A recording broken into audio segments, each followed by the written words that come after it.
Chers amis internautes, bonjour. Nouvelle affaire de détournement de fonds publics au Bénin. L'Indépendant, Le Potentiel et Fraternité renseignent qu'à la Loterie nationale du Bénin, 200 millions de francs CFA ont été détournés. À en croire l'Indépendant, le chef traitement Lotostar, Omer Alapini, et sa complice Karine Aïmoké sont gardés depuis samedi dernier à la brigade économique et financière et seront présentés ce jour au procureur de la République. Fraternité renchérit et révèle que les intéressés émettent des tickets au jeu Lotostar et empochent frauduleusement des gains. Et ceci depuis 2 ans. Ils ont réussi à soutirer 200 millions de francs CFA de la caisse de la LNB. L'Indépendant confie que les 2 mises en cause sont passées aux aveux et ont reconnu les faits. L'argent a servi à bâtir des immeubles, à acheter des voitures de luxe que la BEF, encore appelée sous direction des affaires économiques et financières, a saisi aux fins de confiscation par la justice. Nouvelle arrêté préfectoral en ces moments de fête de fin d'année, la Nouvelle Tribune, Le Potentiel et Libération informe que les véhicules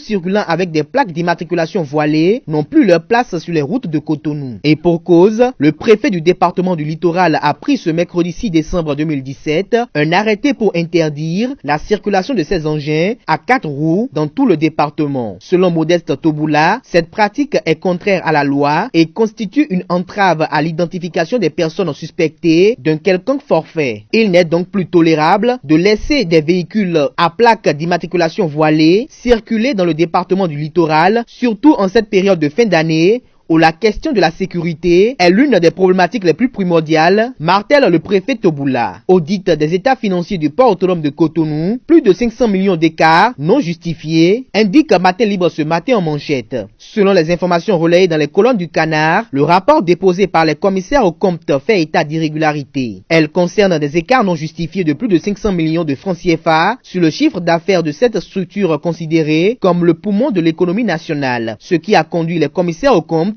à ne pas certifier si les 10 états financiers sont réguliers et sincères au regard des règles comptables de l'OHADA. Climat des affaires au Bénin à l'ère du Bénin révélé, la Nouvelle Tribune constate que la relance économique du Bénin est otage des humeurs politiques du président Patrice Talon. Selon les investigations du Canard, les secteurs économiques du Bénin sont à l'épreuve de la politique de la ruse et de la rage prônée par le gouvernement en place, car les opérateurs économiques du Bénin vivent des moments particulièrement difficiles. Une situation qui hypothèque les possibilités de relance des activités économiques. La Nouvelle Tribune constate que les hommes d'affaires proches du régime ont jeté leur dévolu sur les différentes activités économiques rentables du pays dans un contexte de concurrence déloyale avec les autres opérateurs économiques. Le hic, c'est que les opérateurs économiques qui ne sont pas favorables au régime subissent des redressements fiscaux qui restent un moyen de pression des régimes successifs pour intimider. Actu Express parle d'hécatombe économique sous le régime du Bénin révélé. Le journal remarque que le Bénin est en quête désespérée d'investisseurs. La Nouvelle Tribune revient ce matin sur la sortie médiatique de l'ancien président du CFOR Dieudonné Soglo, effectuée le lundi dernier. Le journal fait observer que sans cerner la quintessence et la pertinence du message du président d'honneur de la renaissance du Bénin, des voix se sont liguées contre l'ancien chef d'État qui a été traité de tous les noms d'oiseaux. Même s'il est vrai qu'on peut avoir des choses à reprocher au sage qui a été l'un des artisans de l'arrivée au pouvoir du mania de l'or blanc, il n'en demeure pas moins que certains aspects